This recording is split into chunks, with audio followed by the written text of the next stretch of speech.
Dream Shampoo presents Abie's Irish Rose. What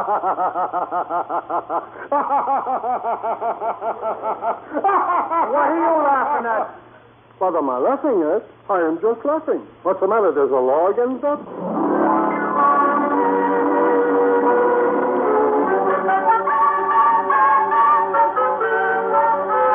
Yes, here it is, folks. Dream, D-R-E-M-E, Dream Shampoo, once again brings you that lovable, laughable show, Ann Nichols, Abie's Irish Rose.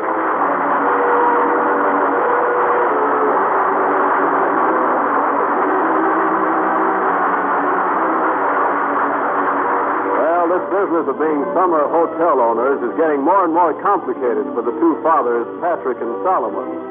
In their first effort at managing Looney Lake Lodge on Lake Looney in the Catskills, the fathers lost their meat chef by giving him the wrong tip on how to cook roast beef. And then, suddenly getting the idea that the twins had scarlet fever, they frightened several hundred guests into planning a mass exodus. Well, the twins haven't got scarlet fever, but how are the guests to be convinced? That's the question as Mr. and Mrs. Cohen wake up the next morning in their luxurious suite at the hotel. Oh, what a beautiful morning. Oh, what a beautiful day. Hello, honey. Did you sleep up here? How did you sleep up here? How did I sleep up here with my eyes closed? Just like anywhere else. Why are you making so much noise, Papa, so early in the morning? Early in the morning? Why, it's 8:45. Yes, 8:45. Oh, you let me get up. Who's stopping you? Go on. Where are my shoes and my stockings and my everything else? Where are they? Why are you getting so excited? Who's excited? I'm just hungry. Breakfast is served only until 9 o'clock. Don't worry, darling. I know all about the dining room. What about it? Well, breakfast is served from 7 sharp to 9 sharp. But after 9 sharp, if you know the right man, you can eat until 12. From 12 sharp to 2 sharp, they serve lunch. But after 2 sharp, if you know the right man, you can eat until 6. From 6 sharp to 8 sharp, they serve dinner. But after 8 sharp, you have to go hungry. Understand? Look, Papa, What is it, Mama? why did Solomon go around last night telling people the twins have scarlet fever? Does he want to lose all the hotel guests? It was the fault of the echo. Solomon only yelled the news to Abie out on Echo Point. And people in the hotel heard the echo. The twins don't have scarlet fever, only a stomach rash. If there had been a train last night, lots of guests would have checked out. If we have no guests, we can't pick a floor show. A floor show? Sure, to entertain the guests at night. Solomon, Mr. Murphy, and me, we were going to pick the dancing girls today. Papa, who said you was going to pick the girls? I did, Titular. But I didn't. So you don't pick. Stay away from dancing girls.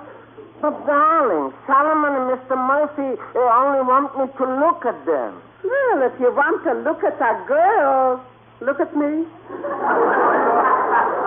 I'm plenty for you. Mama, you're even more than plenty.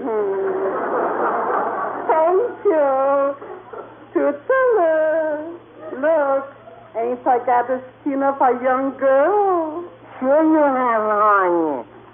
But maybe you should give it back to the young girl. You are getting it a little wrinkled.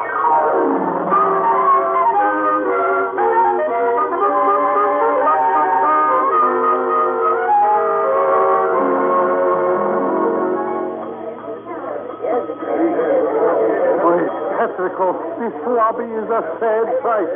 Our guests are checking out by the dozen. Oh, yes, darling. From now on, they'll be staying away by the dozen. They're driving the cloak and the sugar.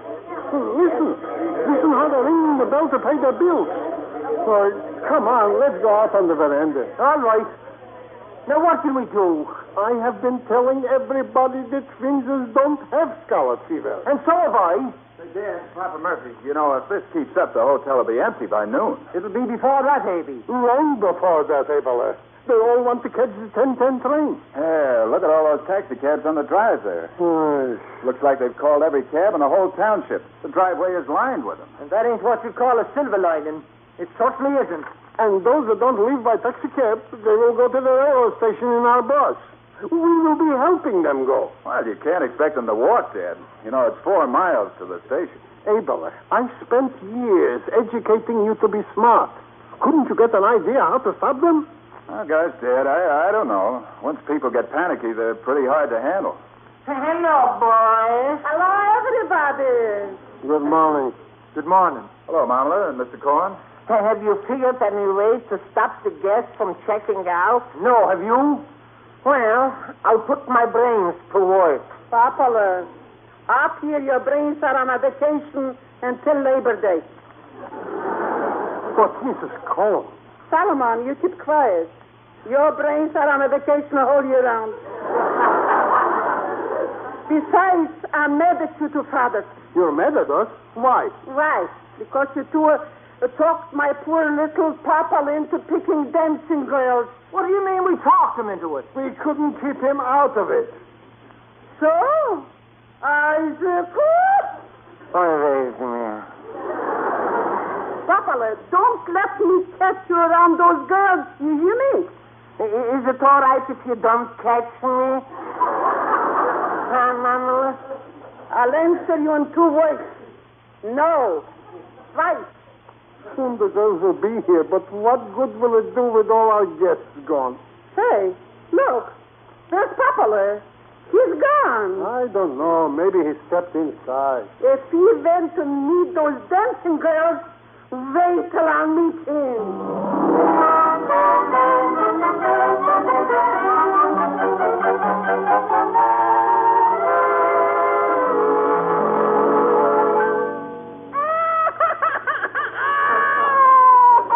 Oh, come on, little practical now. Eat this lovely oatmeal. There's no way to talk about oats, honey. Everybody likes oats. Come in. Good morning, Lily. Oh, morning, Mr. Cohen. Lily, how are the twins this morning? They're feeling just fine. They're feeling fine, huh? Well, little Tad just don't like his oatmeal, that's all. Ain't it, little Tad? Lily, tell me, how's the twins' stomach rash? Rash is all gone. Then, Lily, we got to do something fast. Quick. What is it, Mr. Cohen? In 10 minutes, maybe 5 minutes, most of the guests will be skedoodling by bus and by taxi. You just leave him? They heard the twins had scarlet fever, so they're all scared. Heavenly stars. So I figure if we can get the twins downstairs first, and the guests can see they're all right, then the scare will be over. But, Mr. Cohen, the twins ain't dressed, and they ain't fed. Lily, can't you Rosalind dress them quick? Miss Rosemary's gone down to the dining room. And even if we could dress the babies fast, they'll be cross without the breakfast and yell all over the hotel. So, all right, they'll yell, but let's try it. You dress Beckeler, I'll dress little Patrickle. There's his clothes. Right there, Mr. Cohen. I'll start Beckley. Fine. Gosh, I never dressed a baby before. I wonder where you start. I don't know, though. I'm a toto. Oh. Now, little Patrickle, here's a stocking. Is it a left or a right stocking? Okay, well, I'll try it on the right foot.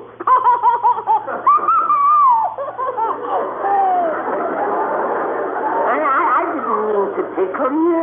Hoochie coochie woochie coochie. come on. Try it again. Oh, please, don't kick me. I'm not in the stomach. Well, Mr. Cohen, what are you doing? Rosala, I have to go downstairs. You dress the things and bring them down in the lobby as fast as you can.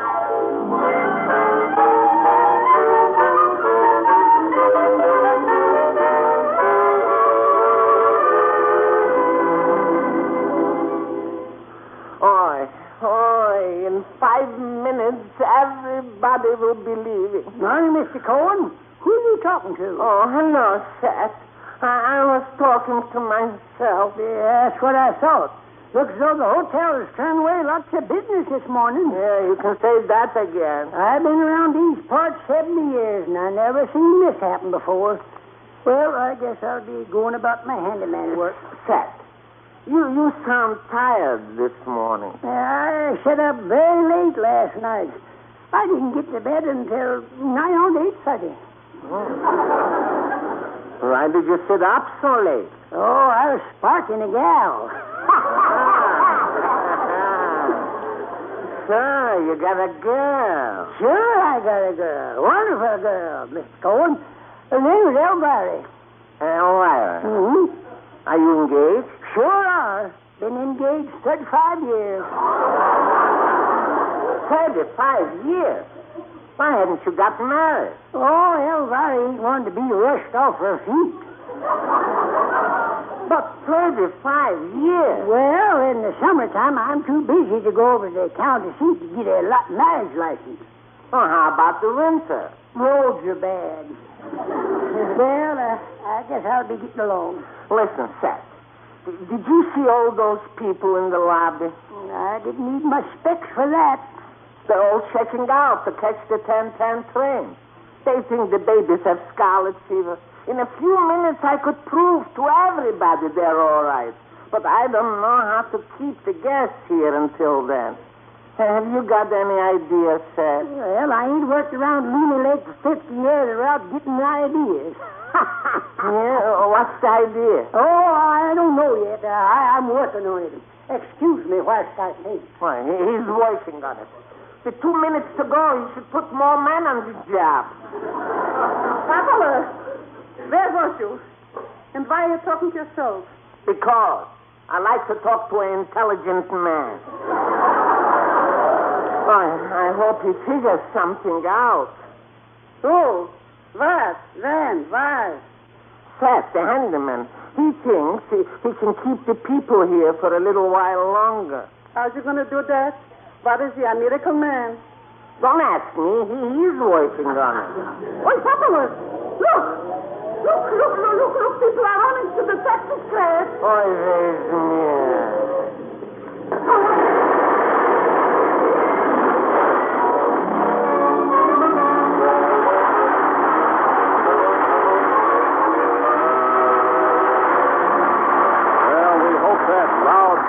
Wasn't the wreckage of the ideas Seth was working on.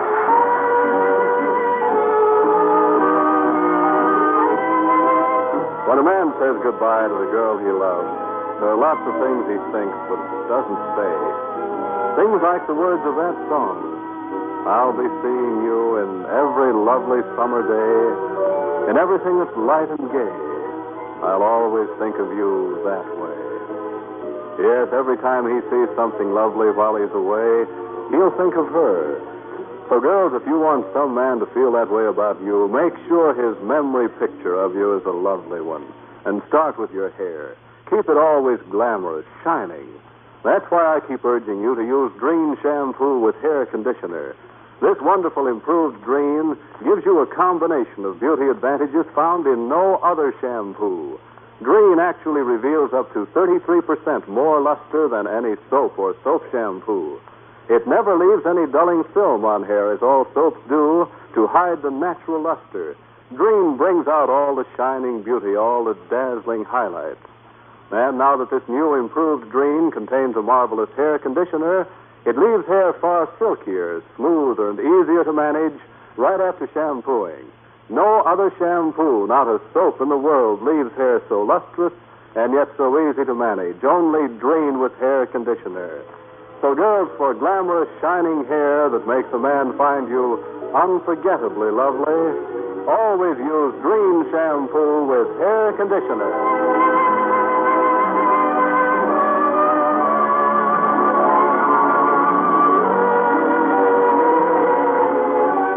Dreen shampoo takes you back to Abie's Irish Rose. It's just a moment after that mysterious crash we heard. Hey, Papa, did you hear that crash? Of course I heard. Haven't I got ears? What was it? How should I know? Have I got eyes in my ears? Come quick outside, let's see. Icicle, this is Con. Look at what Seth has done with the hotel boss. He skidded the bus around and wrecked it right between the stone pillars at the hotel entrance. Wait, what an idea you worked on. The entrance is all blocked now. Yeah, and there are stone walls all along the road from the pillars. Oh, now all the guests are capitulated. Not one of those taxi scraps can get out of the road. Come on inside, everybody. I think our troubles are over. Who would walk 4 miles to the depot with baggage, even for scarlet fever? Come on, everybody. Boy, did you hear those guests out there? Hey, look, here comes Seth. Well, that darn bus just got out of control and went into a regular tailspin. Must have been reading my mind. Are you hurt, Seth? No, you couldn't hurt a tough old rooster like me. You know, Seth, I got an idea. You did that on purpose. I ain't saying, Mr. Murphy, I ain't saying. But them guests ain't leaving for a while now. I said, I think you're wonderful. Thank you, ma'am. I'll tell that to my gal, Elvira. Make her jealous. Seth, we all want to thank you. Well, if you need any more ideas, just let me know. But now I got something important to do. What have you got to do? Oh, I got to set out some flowers. I think I'll start with them gardenias. Hey, look what they're doing down by the bus. Why, they're hooking a taxi cab onto it. They're going to drag it out of the way. It's too late for them to catch the 10-10. Well, they could catch the 11-11 or the 12-12. Or even the 13-13. Now what to do? What to do? Well, here is Mr. Cohen and little Patrickle. And here's Beckler, Mr. Cohen. Now what shall we do? Wait a minute, Patrickle. Let's see. It wouldn't do any good to take the babies outside. Everybody is too interested in the bus.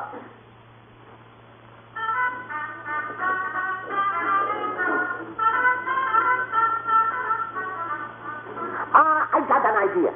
Come along to the casino, everybody.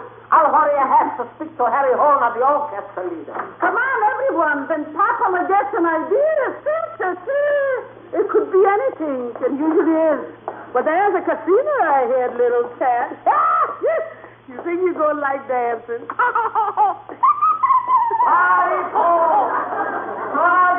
Party, everybody.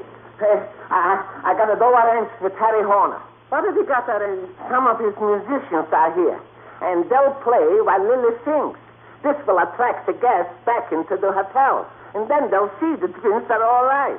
What do you want to sing, Lily? Well, I like the San Fernando Valley. Do the boys know that? Sure they know it. Go ahead, boys. I'm packing my grip, and I'm leaving today, 'cause I'm taking a trip California way. I'm gonna settle down and never roll and make the San Fernando Valley my home. I'll forget my sins.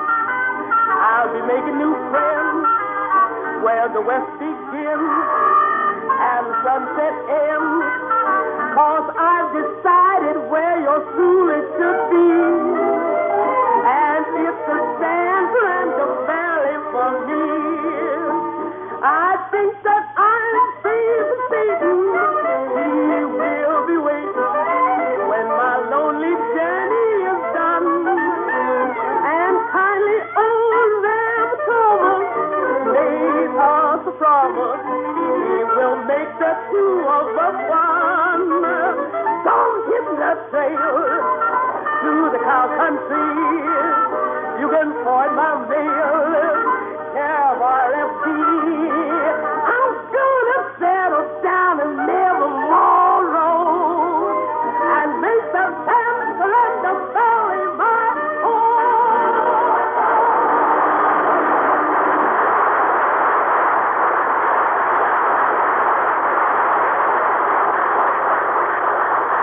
That's fine, Lily, fine. But it only works 50%. Half the guests are still outside. Hey, Papa, look to the window. They are putting the bus out from the entrance. What to do? Maybe a conga line. 1, 2, 3, boom. 1, 2, 3, boom. Hey, Papa, Now what? look who's coming up the drive. Is he? Is he who? Is he handsome? Is he extinguished? Is he well dressed and tall and a foreigner too? Oh, so who cares? And he has a dozen pretty girls around him. Pretty girl? That I want to see. Let's go to the lobby, quick.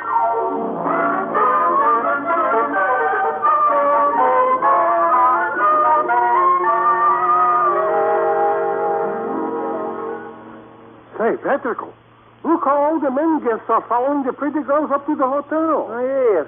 And see how the ladies are following the foreign fella. Hey, it's just like the Pied Piper. He don't look like a pie to me. He's handsome. Hey, Mama, don't be silly about a fellow you don't even know. But look at him. Ain't he wonderful? I'm not even looking at him. Oh, they are looking at those pretty girls, huh? Who wouldn't? One more look from you, and you couldn't. Keep quiet. Here he comes across the veranda, and all the guests are following him in. Oh, he's wonderful. He can have the best suite in the hotel. Why, certainly can. It's $50 a day. Quiet! Everybody! Quiet! I came here to tell you about a very distinguished visitor who is coming here. Who is it? Me. And who are you? I'm Boris Sergei Alexander Pyotr Basil Ivan Bagel. For short, you can call me Butch.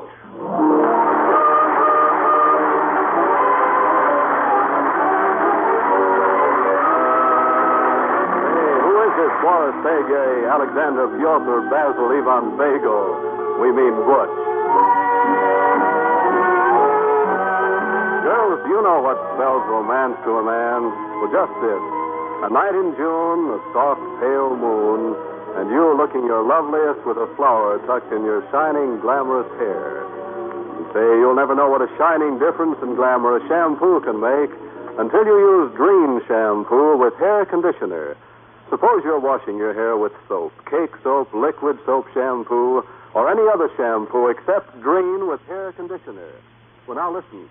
No soap, no other shampoo combines all the beauty advantages this wonderful new Dream brings you.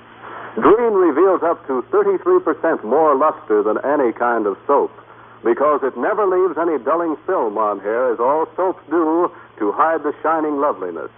And now that there's a wonderful hair conditioner in the new improved Dream, it leaves hair far silkier, smoother, and easier to manage right after shampooing.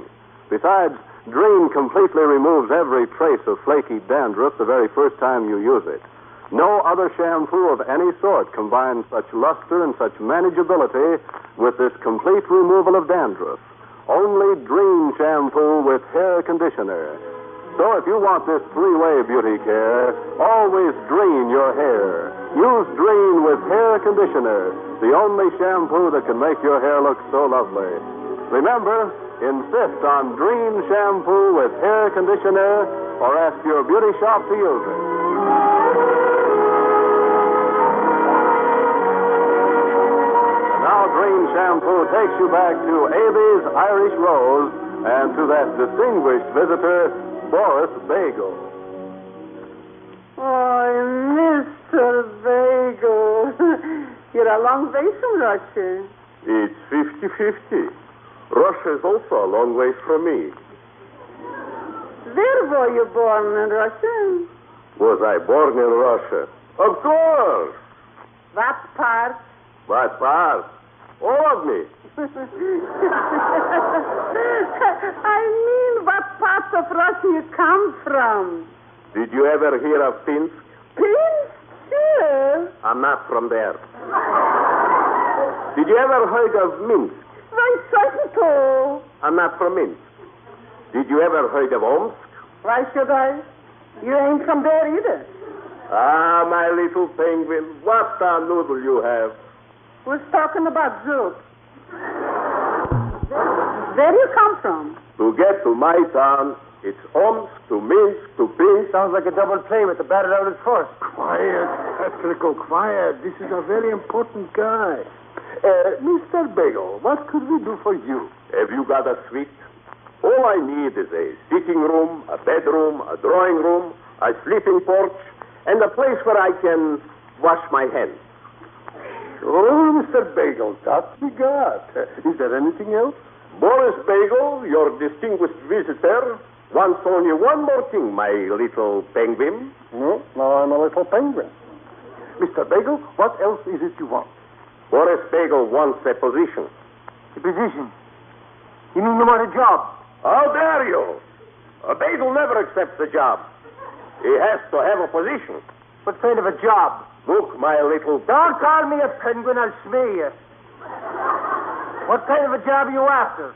Listen, I teach golf, I teach tennis, swimming, hiking, riding, botany. And at night, under the lights of the moon and the stars, I also teach love.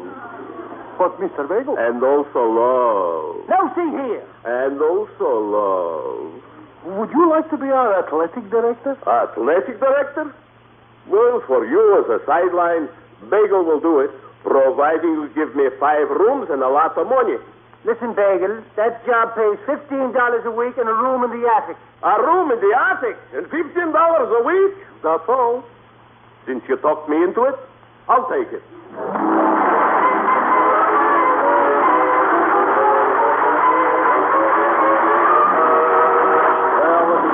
Running Looney Lake Lodge and Boris Bagel entertaining the guests, who knows what's going to happen, but it ought to be a lot of fun. Friends, here's something that ought to make you really feel good when you save those waste fats to turn in at your butcher's. Those waste fats not only help to make explosives to blast the Japs and the Nazis, but they're used to make medicines to help our fighting men when they get sick or wounded. Yes, those waste fats do a double duty. They help to blast the enemy, but you're also sending them on an errand of mercy to our wounded men all over the world. You see, out of those waste fats come healing medicines that are more urgently needed today than ever before, because over in France, as well as in the Pacific, countless thousands of our men are braving death at this very moment. Those men need the things that can be made from your waste fats. So save all the used fats you can. Collect them in any handy tin can, and when you've collected about a pound, take it to your butcher. Sure, you get 2 red points for that pound of fat, but what will really count is the feeling that you've done something to help our men out there on the fighting front.